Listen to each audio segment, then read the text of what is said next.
In order to keep persistent data for our application, we're going to need to integrate a database. Laravel takes this normally verbose process and simplifies it without taking away any of the power. To start with, we're going to get our local database set up and then integrate it within our Laravel application. Now we have our routes, we have our controller, we have actions, we have everything we need to get going on creating a new form and storing that to a database. But in order to store it to the database, we're going to actually need the database. So let's go ahead and get our database set up now. We're going to start by connecting and creating a database manually. I'm going to switch over to a tool. I'm going to use SQL Pro, and then we're going to move to connecting the database to Laravel. So let's get started by connecting manually here in our terminal by going to our project and then doing a shell connection to our Vagrant box. So Vagrant SSH. Okay. So here we're going to connect using our MySQL command. Okay, and that will get us to our MySQL console, but we're going to need to pass through a user and a password in order to access this. So it'll be a -u for the flag and then a user. How do we find our username and password? Let's go back over to the Homestead documentation. So under Docs, under Homestead, you'll see daily usage. Go to daily usage, and then you'll see connecting to your databases. So it tells you we've already got a Homestead database created. We have Laravel's local database configuration is already set to use that database by default. We're going to change all of that, but what we care about is connecting to the actual database. So we would need to connect using a username and password. Here it says it is Homestead and secret. Let's try that now. Flag -p, and then it says that the password is secret.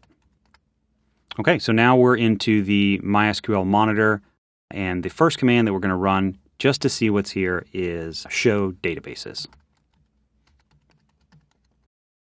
Okay, so here we have information schema, MySQL, and performance schema, which are standard, and then the actual Homestead database.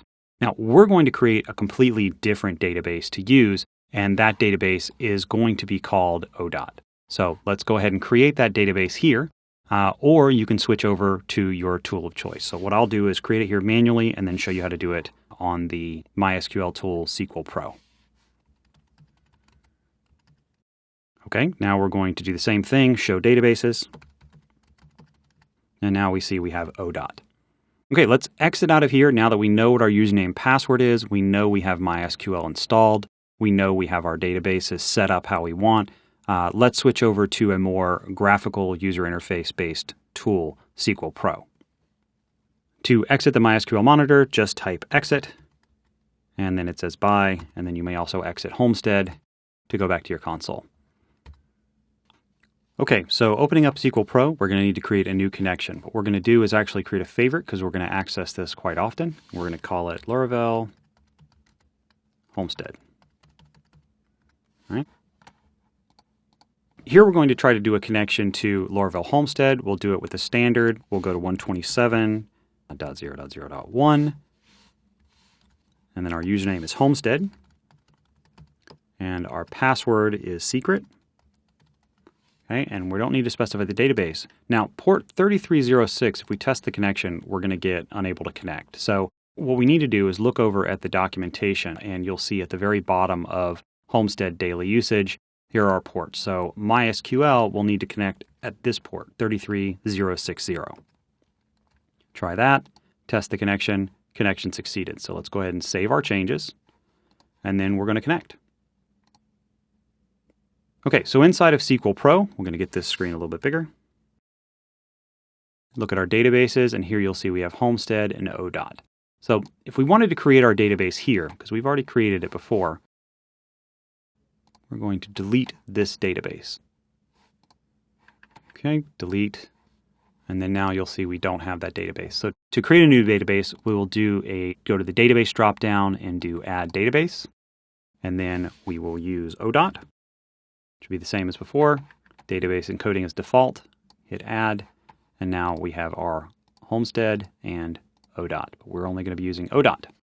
So here we have the structure, the content, relations, so on and so forth. We have a lot of information we can add, and we're going to go into SQL Pro and add data once we've created our database manually. Now that we've created our database manually, we've got it here. Our final step here is to connect this database to Laravel. So we're going to need to go back to our code and connect up our config database to this particular MySQL database.